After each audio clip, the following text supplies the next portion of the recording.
3 months ago, I got an email that felt like a dare from the universe. Dream research assistant needed. High pay, no experience required. Night shift only. Must be discreet.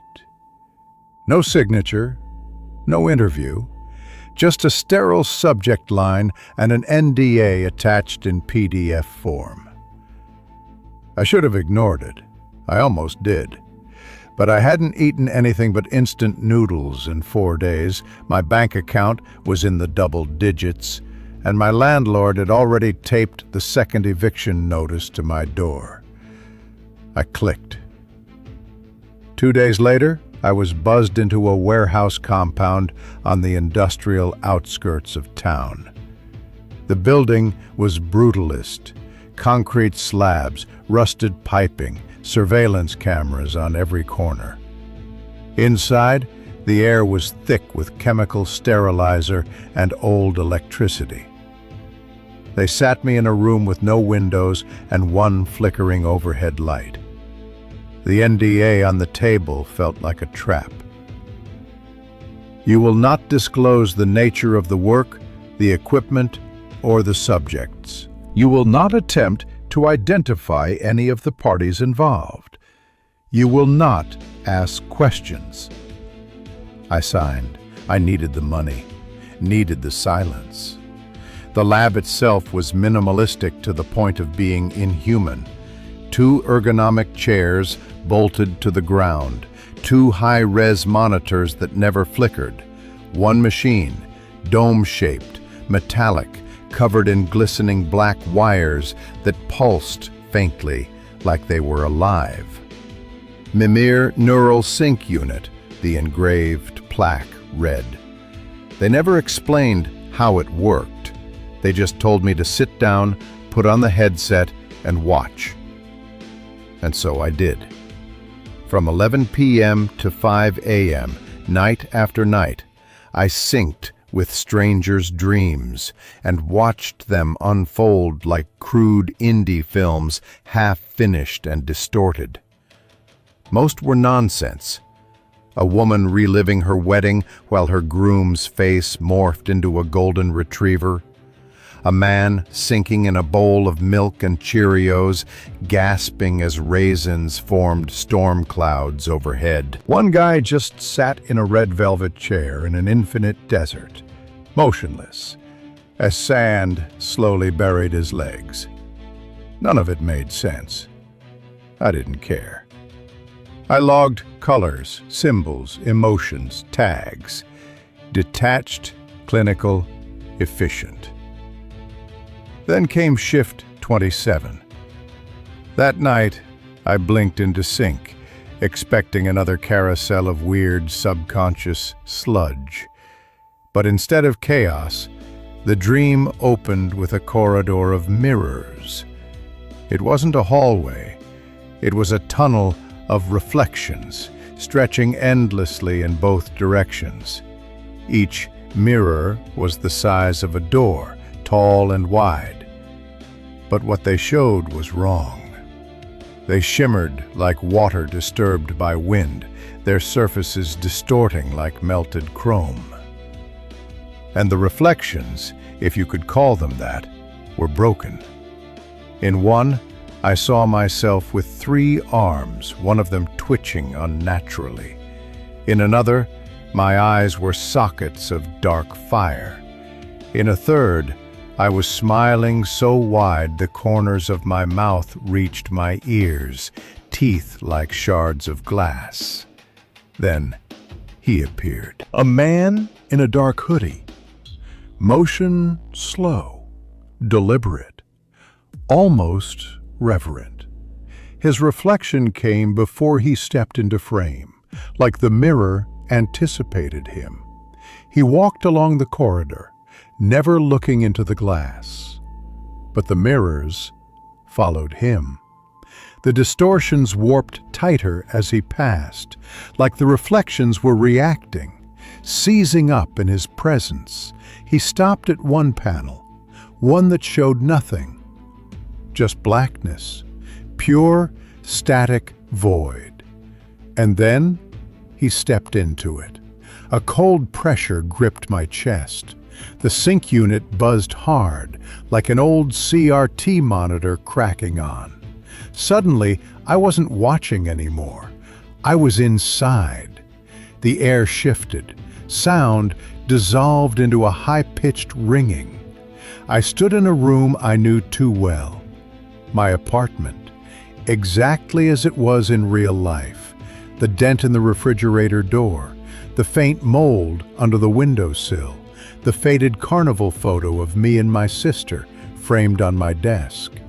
Even the dust motes danced exactly as they did last night in the lamplight. The man stood silently in front of my desk. On it, my private journal, the one I kept locked with a clip and hidden in a box under my bed. He opened it. Every page was filled edge to edge with the same phrase, written in blocky, shaky print. They are watching you too. They are watching you too. They are watching you too. I ripped off the headset. The lab's overhead lights flickered violently. I hit the red emergency alert button. Nothing happened. No staff, no protocol. Just silence. The next morning, I tracked down Dr. Calder, the lead researcher. Her eyes were glassy behind her lenses, her voice too calm. What the hell was that dream? That was my room. That was my journal. She didn't blink. Subject 616T, she said. That's me, isn't it? You've been watching me? She smiled gently, like I was a child asking about monsters under the bed. No, she said. You're just the receiver. And she walked away. After that night, I stopped sleeping, not because of insomnia, but because I no longer trusted that waking up meant I was free. Each shift at the lab blurred into the next. The corridor of mirrors returned again and again, and the man in the hoodie kept walking. Only now he looked at me, not the dream version of me sitting in the chair behind the screen. He'd stare directly through the glass, tilt his head, and smile faintly, like he saw something behind me that I didn't. Then he'd move to the next mirror. The reflections got worse. They weren't just warped, they were predictive. I saw events before they happened.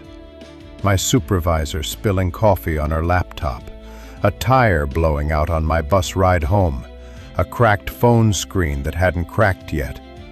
And then one night the mirror showed something I couldn't rationalize away. My sister. She was standing in my kitchen, eyes wide, mouthing something silently. The reflection stuttered like a glitched VHS. Her image twisted, and a black hand reached out from behind her. Long fingers, clawed, grasping her shoulders. I bolted from the chair and called her. She answered on the second ring, breathless. Someone had broken into her building, third-floor window, her apartment. She was hiding in the bathroom. That was the last call we ever had. Shift 41. I sat down, headset on, breath shallow. The corridor appeared, but this time it wasn't just inside the dream. The lab had changed. The polished tile beneath my feet reflected a shimmer. The walls looked wet, like fogged glass. I reached out to touch one and felt nothing. My hand passed through. The mirrors were leaking, not metaphorically, not symbolically.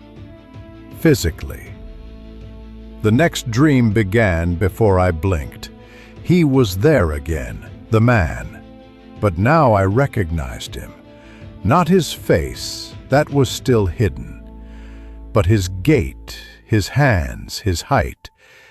It was me, older, gaunter, tired. He stood before the mirror labeled 23. It didn't shimmer like the others. It absorbed light. Its surface was flat, dark as obsidian, but I could feel it pulling me in. This time, he didn't walk in. He turned around and waved. And then the feed cut. Black screen. Static. Then, accessing core files. Sync reversed. Primary receiver active. Suddenly, my headset grew hot. Not metaphorically, scorching. I tried to rip it off, but my hands wouldn't move. My vision fragmented into thousands of broken screens, each showing versions of myself. Some screaming, some staring. One was asleep, one was decomposing. I blinked and found myself not in the lab, but in the corridor, for real. I looked around. The mirrors stretched endlessly. Behind me, a flickering sign above a darkened exit. No entry without reflection. My own mirror, directly across, was blank. I reached out. The surface pulsed under my palm, not cold, but fever warm. The image began to form. It showed me, slumped in the lab chair. Limp. Eyes open. Mouth slightly agape. Behind me in the image stood the man in the hoodie. Only now I understood. He wasn't me. He was what was left after me. I ran. The corridor buckled and twisted with each step. Some mirrors shattered as I passed. Others laughed, grotesque warbles echoing from behind glass. Each step felt heavier than the last, like I was running through molasses. Then, without warning, I hit solid surface. A mirror. Not warped, perfect. It reflected me as I was, bruised, panicked, terrified. But behind me, instead of the corridor, I saw my old bedroom, my mom's laughter, my dog barking, sunlight, freedom, memory. I reached for it. My hand went through. I stepped forward and fell. I woke up in my bed, sunlight through the blinds, the sound of birds, my phone buzzing. I sat up, heart pounding. I was home, wasn't I?